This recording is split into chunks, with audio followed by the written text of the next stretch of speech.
Hello दोस्तों, आपका हमारे इस YouTube चैनल पर स्वागत है। भगवान गौतम बुद्ध की इन बातों में छिपा है अशांत मन को शांत करने का मंत्र। आप भी जाने। हम सभी जानते हैं कि व्यक्ति का मन बहुत चंचल होता है। यही कारण है कि मन अशांत रहता है और कई तरह के सवालों का जन्म भी अशांत मन के कारण ही होता है। यदि आप जीवन में शांति चाहते हैं तो इसके लिए जरूरी है मन को शांत करना।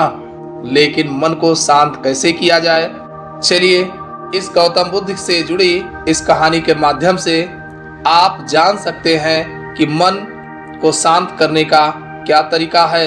इसमें भगवान गौतम बुद्ध द्वारा मन को शांत करने के आयामों के बारे में बताया गया है। चलिए जानते हैं इस कहानी के बारे में, जिससे आपका जीवन बदल जाएगा। तो मन को शांत करने की कहानी। एक बार एक लड़का गौतम बुद्ध के पास जाकर कहता है कि मेरे जीवन में बहुत अशांति है, कृपया करके आप मेरा मार्गदर्शन कीजिए जिससे कि मैं इस अशांति से छुटकारा पा सकूं। गौतम बुद्ध लड़के से जीवन की अशांति का कारण पूछते हैं। लड़का उत्तर देता है, अत्यधिक विचारों के कारण मेरे भीतर बहुत सारे विचार आते हैं जिससे मेरा मन अशांत रहता है। बुद्ध मुस्कुराते हुए कहते हैं, ऊपर आकाश की ओर देखो और बताओ कि तुम्हें सूर्य दिख रहा है। लड़का ऊपर देखता है और कहता है, धूप दिख रहा है।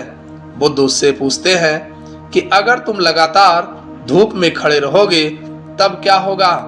वह कहता है, मुझे अत्यधिक गर्मी लगेगी और शरीर में बेचैनी होगी।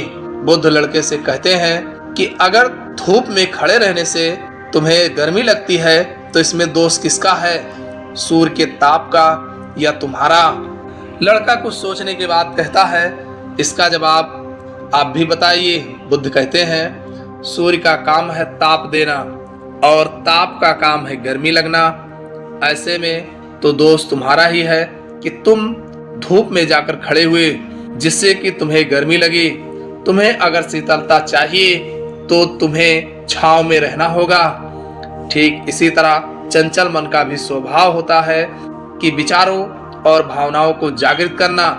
विचार क्षण भर के लिए होते हैं, लेकिन विचार से पैदा हुई भावनाएं देर तक टिकी रहती हैं। लेकिन यह तुम्हें निर्णय लेना है कि तुम्हारे विचार और भावनाओं के साथ चलना है या अलग दिशा बनानी है।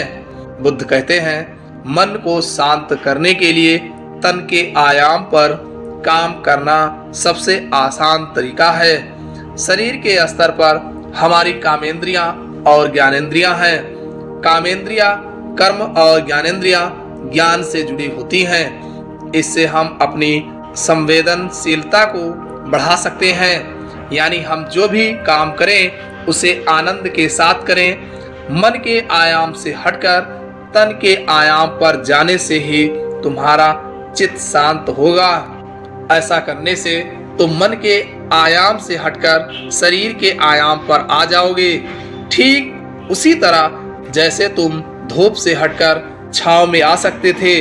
मन के आयाम से हटने पर तुम्हारी जागरूकता तन पर आ जाएगी। जब तुम तन के आयाम पर काम करोगे तब तुम्हारा चित्त शांत रहेगा। इसलिए हर काम को तन के आयाम पर करने से मन स्वतः शांत हो जाता है।